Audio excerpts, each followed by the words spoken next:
Hello അസ്സാം വലൈക്കും welcome back to ഫിച്ചസ് cocktail. അപ്പോൾ എല്ലാവരും സുഖമായിട്ടിരിക്കണമെന്ന് വിശ്വസിക്കുന്നു. അപ്പോൾ ഇന്ന് ഷെയർ ചെയ്യുമ്പോൾ ഒരു അടിപൊളി മുട്ടക്കറിയുടെ റെസിപ്പിയാണ് കേട്ടോ. അപ്പോൾ നല്ല തിക്ക് ഗ്രേവി ആയിട്ടുള്ള ഒരു അടിപൊളി കറിയാണ്. അപ്പോൾ വേഗം തന്നെ നമുക്ക് റെസിപ്പിയിലോട്ട് കിടക്കാം. അപ്പോൾ ഇതുണ്ടാക്കാൻ വേണ്ടിയിട്ട് ഞാൻ ആദ്യം തന്നെ ഒരു 4 മുട്ട ഒന്ന് ബോയിൽ ചെയ്തെടുക്കണം കേട്ടോ. അപ്പോൾ അതിന് വേണ്ടിയിട്ട് ഞാൻ 4 മുട്ട എടുത്തിട്ടുണ്ട്. അതിലോട്ട് കുറച്ച് ഉപ്പും ഇട്ടെടുത്തിട്ടാണ് വേവിക്കുന്നത്. പിന്നെ ഒന്ന് അടച്ച് വെച്ചിട്ട് നമുക്ക് നന്നായിട്ടൊന്ന് കുക്ക് ചെയ്തെടുക്കാം. അപ്പോൾ ഈ മുട്ടയൊക്കെ നന്നായിട്ട് വെന്തതിന് ശേഷം നമുക്കൊരു പാൻ വെക്കാം. പാനിലോട്ട് ഞാൻ 2 ടേബിൾ സ്പൂൺ വെളിച്ചെണ്ണയാണ് ഒഴിച്ചെടുക്കുന്നത്. ആ വെളിച്ചെണ്ണ ചൂടായതിനു ശേഷം അതിലോട്ട് ഒരു 1/2 സ്പൂണ് കാശ്മീരി മുളക് പൊടി ചേർക്കുന്നുണ്ട്.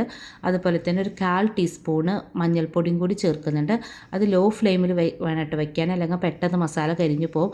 ജസ്റ്റ് അതൊന്ന് എണ്ണയിലൊന്ന് ഇളക്കി കൊടുത്തതിന് ശേഷം നമ്മൾ വേവിച്ച് വെച്ചിട്ടുള്ള മുട്ട ഉണ്ടല്ലോ, തോലൊക്കെ കളഞ്ഞതിന് ശേഷം നമുക്ക് അതിലോട്ട് ഇട്ട് കൊടുക്കാം. എന്നിട്ട് ലോ ഫ്ലെയിമിൽ എപ്പോഴും ശ്രദ്ധിക്കണം കേട്ടോ, ഏറ്റവും ലോ ഫ്ലെയിമിൽ വേണം വെക്കാൻ വേണ്ടിയിട്ട്. ആ മുട്ട നമുക്ക് 2-3 മിനിറ്റ് മസാലയിലൊന്ന് ഫ്രൈ ചെയ്തെടുക്കണം കേട്ടോ. അപ്പോൾ എല്ലാ സൈഡും ഒരേപോലെ ഫ്രൈ ചെയ്തെടുക്കുക. അപ്പോൾ അങ്ങോട്ട് തിരിച്ചു മറിച്ചൊക്കെ ഇട്ടിട്ട് ഒന്ന് ഫ്രൈ ചെയ്തെടുക്കാം കേട്ടോ. അപ്പോൾ ഇവിടെ 2-3 മിനിറ്റ് ആയിട്ടുണ്ട്. അപ്പോൾ ഞാനിത് എണ്ണയിൽ നിന്നൊന്ന് കോരി മാറ്റുകയാണ്. ഞാൻ സെയിം പാനിൽ തന്നെ ഞാൻ 2 മീഡിയം സൈസ്ഡ് സവാള ചോപ്പ് ചെയ്തെടുത്തതാണ്. അപ്പോൾ ചോപ്പർ ഇല്ലെങ്കിൽ ചെറുതാക്കി അരിഞ്ഞെടുത്താലും മതി. അപ്പോൾ ചെറുതാക്കി തന്നെ അരിഞ്ഞെടുക്കണം കേട്ടോ. ചോപ്പ് ചെയ്തും കൂടി അതിലോട്ട് ഇട്ടിട്ട് നന്നായിട്ട് വഴറ്റിയെടുക്കണം കേട്ടോ.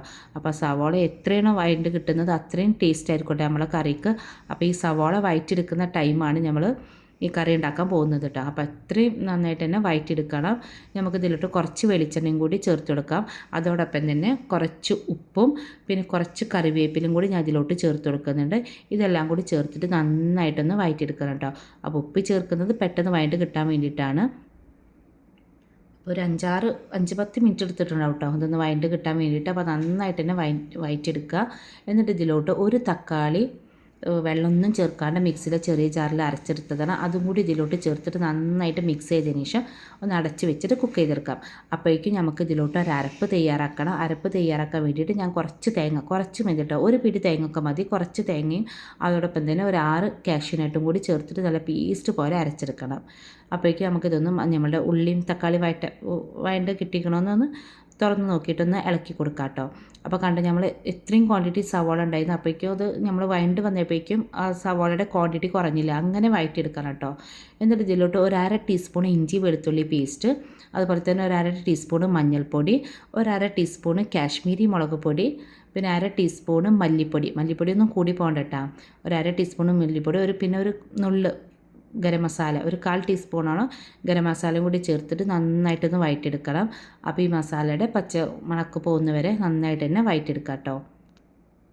നിങ്ങൾക്ക് കണ്ടാൽ തന്നെ അറിയാം സവാള എത്രമാത്രം വഴണ്ടിട്ടുണ്ടെന്ന്. അങ്ങനെ വഴണ്ട് കിട്ടണം കേട്ടോ. അപ്പോൾ മസാലപ്പൊടികൾ ഇട്ടിട്ടും ഒരു 2-3 മിനിറ്റ് നന്നായിട്ട് തന്നെ വഴറ്റിയെടുക്കണം.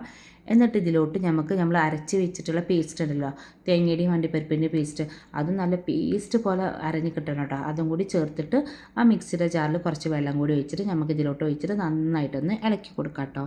അപ്പോൾ നന്നായിട്ട് തന്നെ ഒന്ന് മിക്സ് ചെയ്തെടുക്കാം. അപ്പോൾ ഈ സമയത്ത് നിങ്ങൾക്ക് ഉപ്പ് നോക്കിയിട്ട് ഉപ്പൊക്കെ ചേർത്ത് കൊടുക്കാം കേട്ടോ. ഉപ്പ് കുറവാണെങ്കിൽ ഉപ്പൊക്കെ ഈ സമയത്ത് ചേർത്ത് കൊടുക്കാം. അപ്പോൾ ഉപ്പും കൂടി ചേർത്തിട്ട് നമുക്ക് നന്നായിട്ട് തന്നെ ഒന്ന് വഴറ്റിയെടുക്കാം കേട്ടോ. അപ്പോൾ അതിന് മുന്നേ തന്നെ ചാനൽ ആരെങ്കിലും സബ്സ്ക്രൈബ് ചെയ്ത് കാണുന്നുണ്ടെങ്കിൽ ഒന്ന് സബ്സ്ക്രൈബ് ചെയ്തേക്കണേ. അതുപോലെ തന്നെ തൊട്ടടുത്തിട്ട് ബെല്ലൈക്കൻ ക്ലിക്ക് ചെയ്യാൻ മറക്കരുത് കേട്ടോ. ബെല്ലൈക്കൻ ക്ലിക്ക് ചെയ്യുമ്പോൾ അതിലോളം ഓപ്ഷൻ വേണം ക്ലിക്ക് ചെയ്യാൻ. അപ്പോൾ ഇടുന്ന വീഡിയോസൊക്കെ നിങ്ങൾക്ക് അപ്പം തന്നെ നോട്ടിഫിക്കേഷനായി കിട്ടുള്ളൂ. ഇനി ഇതിലോട്ട് നമുക്ക് ഗ്രേവി ഒന്ന് തിക്കായിട്ടുണ്ടെങ്കിൽ നമുക്ക് കുറച്ച് ചുടുവെള്ളം കൂടി ഒഴിച്ചിട്ട് ഒന്ന് മിക്സ് ചെയ്തതിന് ശേഷം നമുക്ക് ഇതിലോട്ട് നമ്മൾ നേരത്തെ വറുത്ത് വെച്ചിട്ടുള്ള മുട്ട ഉണ്ടല്ലോ അത് ചേർത്ത് കൊടുക്കാം. അതുകൂടി ചേർത്തിട്ട് നന്നായിട്ടൊന്ന് ഇളക്കിയതിന് ശേഷം ഒരു 2 മിനിറ്റ് ഒന്ന് അടച്ച് വെച്ച് ആ ഗ്രേവിയിലൊന്ന് മുട്ട ഒന്ന് കുക്കായി കിട്ടണം കേട്ടോ. അപ്പോൾ അതിന് വേണ്ടിയിട്ട് ഒരു 2 മിനിറ്റ് ഒന്ന് അടച്ച് വെച്ചിട്ടൊന്ന് കുക്ക് ചെയ്തെടുക്കാം. അപ്പോഴേക്കും കണ്ട നമ്മൾ ഗ്രേവിയൊക്കെ വീണ്ടും നല്ല തിക്കായി വന്നിട്ടുണ്ട്. നല്ല തിക്ക് നല്ല ടേസ്റ്റുള്ളൊരു ഗ്രേവിയാണ് ഇതിന്. എന്നിട്ട് നമുക്ക് ലാസ്റ്റ് ഒരു നുള്ള് കസൂരി മേത്തിയാണ് ചേർത്ത് കൊടുക്കുന്നത്. അത് നിർബന്ധമില്ല, ആവശ്യമുണ്ടെങ്കിൽ ചേർത്ത് കൊടുത്താൽ മതി. കസൂരി മേത്തിയുടെ ടേസ്റ്റ് ഇഷ്ടമുള്ളത് മാത്രം ചേർത്ത് കൊടുത്താൽ മതി കേട്ടോ. അത് ചേർത്തിട്ട് ഒന്ന് ഇളക്കിയതിന് ശേഷം നമുക്കിതിലോട്ട് ലാസ്റ്റ് കുറച്ച് മല്ലിയില അരിഞ്ഞതും കൂടി ചേർത്ത് കൊടുക്കാം കേട്ടോ. ചേർത്തിട്ട് നന്നായിട്ട് മിക്സ് ചെയ്തതിന് ശേഷം നമ്മുടെ കറി ഇവിടെ റെഡി ആയിട്ടുണ്ട്. ഇപ്പോൾ സ്റ്റവ് ഓഫ് ചെയ്തിട്ടുണ്ട്. നമുക്കിതൊരു സേവിങ് ഡിഷിലോട്ട് മാറ്റാം. അപ്പോൾ നമ്മൾ അടിപൊളി മുട്ടക്കറി ഇവിടെ റെഡി ആയിട്ടുണ്ട്. നല്ല ടേസ്റ്റ്, ഇതിൻ്റെ ഗ്രേവി നല്ല ടേസ്റ്റാണ് കഴിക്കാൻ. അപ്പോൾ എല്ലാവരും ട്രൈ ചെയ്ത് നോക്കണം കേട്ടോ. ചപ്പാത്തിക്കൊക്കെ അടിപൊളി കോമ്പിനേഷനാണ്. ചപ്പാത്തിക്കും പൊറോട്ടയ്ക്കും നല്ല കോമ്പിനേഷനാണ്. അപ്പോൾ എല്ലാവരും തീർച്ചയായിട്ടും ഇതൊന്ന് ട്രൈ ചെയ്ത് നോക്കിയിട്ട് ഫീഡ്ബാക്ക് കമൻറ്റ് ബോക്സിലൂടെ എഴുതി അറിയിക്കാൻ മറക്കരുത്. അപ്പോൾ ഇത്രയേ ഉള്ളൂ ഇന്നത്തെ വീഡിയോ. അപ്പോൾ എല്ലാവർക്കും ഇന്നത്തെ വീഡിയോ ഇഷ്ടമായി കരുതുന്നു. ഇഷ്ടമെങ്കിൽ ലൈക്ക് ചെയ്യുക, ഷെയർ ചെയ്യുക, കമൻറ്റ് ചെയ്യുക, സബ്സ്ക്രൈബ് ചെയ്യുക. അപ്പോൾ ഇൻഷാ അല്ലാഹ് അടുത്തൊരു വീഡിയോ വരുന്നവരെ thanks for watching. Keep supporting. Take care.